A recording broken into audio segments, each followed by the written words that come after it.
Narinig mo na ba kung gaano kalaki ang sahod ng ilang opisyal sa gobyerno? Ang ilan sa kanila ay may kita na lampas milyon bawat taon. Kaya naman narito ang 10 pinakamataas na binabayarang opisyal sa gobyerno ng Pilipinas. Pero bago po ang lahat, baka pwedeng pa-like ang video na ito. Dahil napakalaking bagay na ito sa aming content creators. Maraming salamat po. Pang-10 ay si Dr. Edna Villa. Si Dr. Edna Villa ay ang Senior Assistant Governor ng Bangko Sentral ng Pilipinas. Siya ang nangangasiwa sa Payments and Currency Development Subsector, kung saan saklaw ang mga patakaran sa pagbabayad, lisensya at integridad ng pera. Malaking bahagi ng kanyang karera ay ginugol sa mga operasyon sa merkado ng BSP. Sa kanyang posisyon, kumikita siya ng 90,938,061 taon-taon. Pang-siyam sa listahan ay si Francisco G. Daquila Jr. Si Francisco Daquila Jr. ay nagsilbing chairman ng National Commission on Indigenous Peoples simula nang italaga siya ni dating Pangulong Rodrigo Duterte noong 2016. Bago ito, naging Deputy Executive Director muna siya ng NCIP. Sa buong kanyang panunungkulan, hindi siya napagod sa pagtataguyod ng karapatan ng mga katutubo. Sa posisyong ito, umaabot ang kanyang kita sa 2,386,613.8 kada taon. Pang-8 naman ay si Elmore Capule. Si Elmore Capule ay Senior Assistant Governor at General Counsel ng BSP.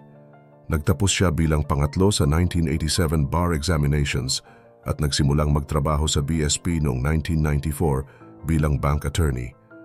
Dahil sa kanyang dedikasyon, itinalaga siya bilang General Counsel noong 2013, Assistant Governor noong 2016 at Senior Assistant Governor noong 2019.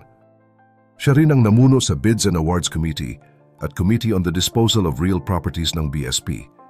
Sa kanyang kasalukuyang posisyon, ang kanyang kita ay umaabot sa 22,474,115.5 pesos taon-taon.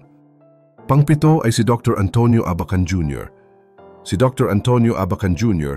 ay nagtapos ng Bachelor of Science in Commerce major in Accounting noong 1965.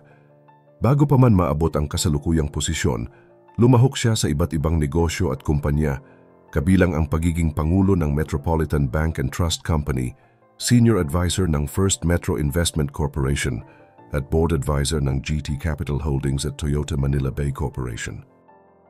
Dahil sa kanyang natatanging kontribusyon sa larangan ng ekonomiya at pananalapi, ginawaran siya ng Outstanding Alumni Award noong ika-80 anibersaryo ng FEU. Sa kanyang kasalukuyang posisyon bilang miyembro ng Monetary Board, kung saan umaabot ang kanyang kita sa 24,262,020 pesos taon-taon. Pang-6 naman ay si Peter Favilla. Si Peter Favilla ay isang business executive na may malawak na karanasan sa parehong pampubliko at pribadong sektor. Nagsilbi siya bilang kalihim ng kagawaran ng kalakalan at industriya sa ilalim ng administrasyon ni dating Pangulong Gloria Macapagal Arroyo. Bukod dito, naging bahagi rin siya ng iba't ibang negosyo at korporasyon na nagbigay sa kanya ng karanasan sa larangan ng pangangalakal at ekonomiya. Sa kanyang pagiging executive, umaabot ang kanyang kita sa 24,389,696 pesos taon-taon. Pang-5 sa ating listahan ay si Chuchi Fer. Si Deputy Governor Chuchi Fer ang namumuno sa Financial Supervision Sector ng BSP. Ang sektor na ito ang responsable sa regulasyon ng mga bangko at iba pang BSP-supervised financial institutions. Sa ilalim ng kanyang pamamahala, may 5 subsectors na tumututok sa pagsusuri sa BSFI, kabilang ang anti-money laundering, trust financial market operations at information technology. Nagsimula siya bilang isang bank examiner noong 1984 at unti-unting umangat sa posisyon hanggang sa maitalaga bilang Assistant Governor noong 2017. Sa kasalukuyan, bilang Deputy Governor, umaabot ang kanyang kita sa 25,017,719 pesos kada taon. Pang-4 ay si Victor Bruce Tolentino. Si Victor Bruce J. Tolentino ay isang eksperto sa ekonomiya na may malawak na karanasan sa sektor ng agrikultura at food security. Nagsilbi siya bilang Chief Economist ng Asia Foundation at Director ng Economic Reform and Development bago maitalaga bilang miyembro ng Monetary Board ng BSP. Sa kanyang kasalukuyang tungkulin, nagbibigay siya ng payo sa mga mahahalagang issue tungkol sa ekonomiya ng bansa, partikular sa sektor ng agrikultura at seguridad sa pagkain. Dahil sa kanyang mataas na posisyon sa BSP, umaabot ang kanyang kita sa 25,678,689.1 pesos taon-taon. Pangatlo ay si Anita Linda Aquino. Si Anita Linda R. Aquino ay isang veterano sa larangan ng pananalapi na may higit sa 3 dekadang karanasan sa lokal at internasyonal na industriya. Bago pa siya maitalaga bilang miyembro ng Monetary Board, nagsilbi siya sa pamunuan ng Philippine Deposit Insurance Corporation.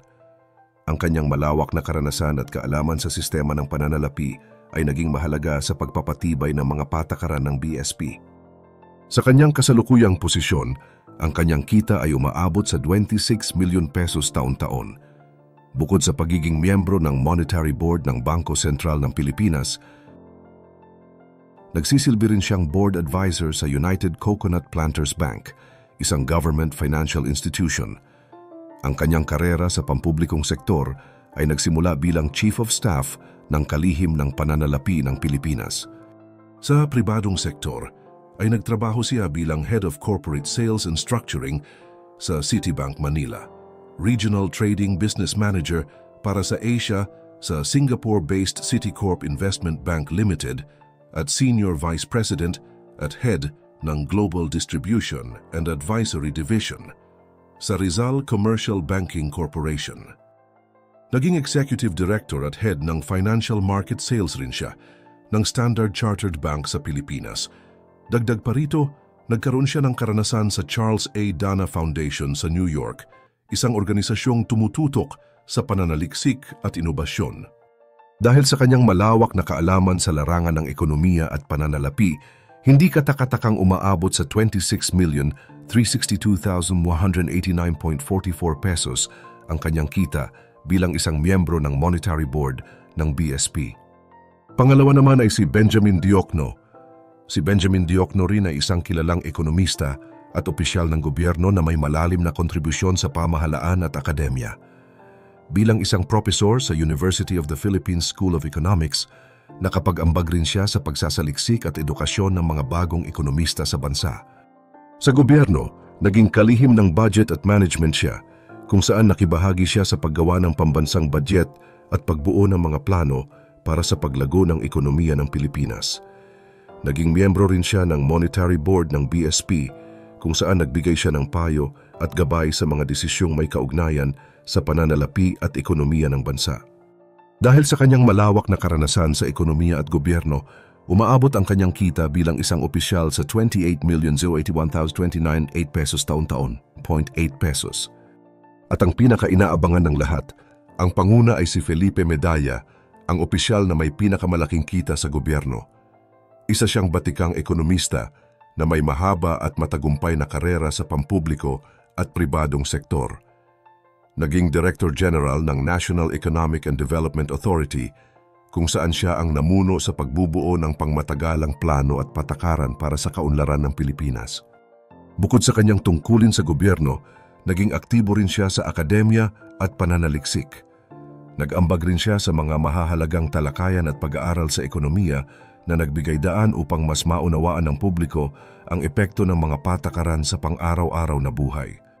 Dahil sa kanyang mataas na posisyon at malawak na responsibilidad, umaabot ang kanyang taunang kita sa 34,172,400 pesos o ang pinakamataas sa lahat ng opisyal ng gobyerno sa Pilipinas. Walang duda na ang mga opisyal na ito ay may mabibigat na responsibilidad sa pagpapatakbo ng ekonomiya at gobyerno ng bansa. Ngunit sa laki ng kanilang sahod, isang mahalagang tanong ang lumalabas kung naaayon nga ba ang kanilang kontribusyon sa bansa sa milyon-milyong pisong kinikita nila. Habang maraming Pilipino ang naghihirap, may ilan na nagtatanong kung nararapat ba ang ganitong kalaking sahod para sa mga opisyal ng gobyerno. Dapat ba itong bawasan upang ilaan sa iba pang mahahalagang sektor tulad ng edukasyon, kalusugan at infrastruktura? O kaya naman, dapat bang pagtuunan ng pansin ang performance at kontribusyon ng bawat opisyal upang matiyak na ang kanilang kita ay naaayon sa kanilang nagagawa para sa bayan? Ano sa tingin mo? Ibigay ang inyong opinyon sa comment section down below at huwag kalimutang mag-subscribe para sa mas marami pang usapin gaya nito.